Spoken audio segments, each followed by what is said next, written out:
శ్రీకాళహస్తి నియోజకవర్గం తొట్టంబేడు తహసీల్దార్ కార్యాలయం వద్ద సోమవారం సిపిఐ ఆధ్వర్యంలో ధర్నా కార్యక్రమం నిర్వహించారు. మండలంలోని ఇంటి స్థలాలు లేని పేదలకు ఇంటి స్థలాలు ఇవ్వాలని డిమాండ్ చేశారు. అనంతరం తహసీల్దార్ మధుసూదన్ రావుకు వినతి పత్రం అందజేశారు. సిపిఐ నాయకులు జనమాల గురవయ్య మాట్లాడుతూ రాష్ట్ర వ్యాప్తంగా ఆర్డీఓ తహసీల్దార్ కార్యాలయం వద్ద పేదలకు ఇంటి స్థలాలు ఇవ్వాలని ధర్నా చేయడం జరిగిందన్నారు.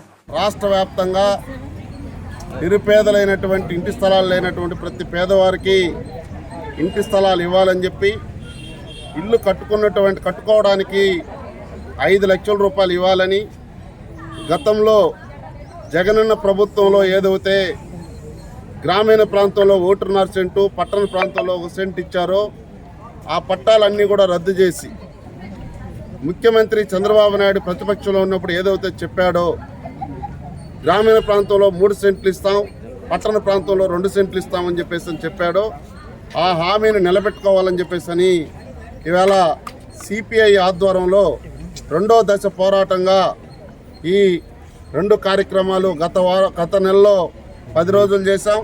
ఈ నెలలో 10 రోజుల పాటు 1వ తేదీ నుండి ఈ రోజు వరకు 10 రోజుల పాటు ఈ నెలలో చేస్తూ ఉన్నాం. కాబట్టి ఈవేళ సిపిఐగా మేము ఒకటే డిమాండ్ చేస్తున్నాం. ప్రభుత్వం ప్రతిపక్షంలో ఏదైతే హామీ ఇచ్చిందో ఆ హామీని నిలబెట్టుకొని ఏదైతే ప్రభుత్వం ఇచ్చినటువంటి హామీ ప్రకారంగా ఈవేళ ఇళ్ల స్థలాలు పంచాలని చెప్పేసి మేము సిపిఐగా డిమాండ్ చేస్తూ ఉన్నాం. జనవరి 18వ తారీఖున ఈవేళ కేబినెట్ ఆమోదం తెలియజేసింది. ఇల్లు లేనటువంటి ప్రతి ఒక్కరికి ఇల్లు కల్పించేటువంటి బాధ్యత ప్రభుత్వం ఉంది. నేను 1వ తారీఖు నుండి మొత్తం గ్రామీణ ప్రాంతాల్లో పట్టణ ప్రాంతాల్లో సర్వే చేపిస్తామని చెప్పడం జరిగింది. కానీ ఈ రోజుకి కూడా దాదాపుగా నెల రోజులు కావస్తా ఉన్నా కూడా ఇప్పటి వరకు రెవెన్యూ అధికారులు ఎవరూ కదలలేదు. రెవెన్యూ అధికారులు కదిలించాలి.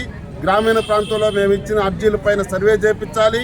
మేము ఇచ్చినటువంటి అర్జీలకు సమాధానం చెప్పి పట్టణ ప్రాంతాల్లో 2 సెంట్లు, గ్రామీణ ప్రాంతాల్లో 3 సెంట్లు ఇచ్చేంత వరకు భారత కమ్యూనిస్ట్ పార్టీ ఎర్రజెండా సిపిఐ పోరాటం ఆపుదల చేయదు. ఖచ్చితంగా పోరాటం కొనసాగిస్తాం. పేదలకు ఇంటి స్థలాలు ఇచ్చేంత వరకు ఎర్రజెండా సిపిఐ వాళ్ళకి అండగా ఉంటుందని చెప్పేసి ఈ సందర్భంగా ప్రభుత్వానికి హెచ్చరిక తెలియజేస్తూ ఉన్నాం.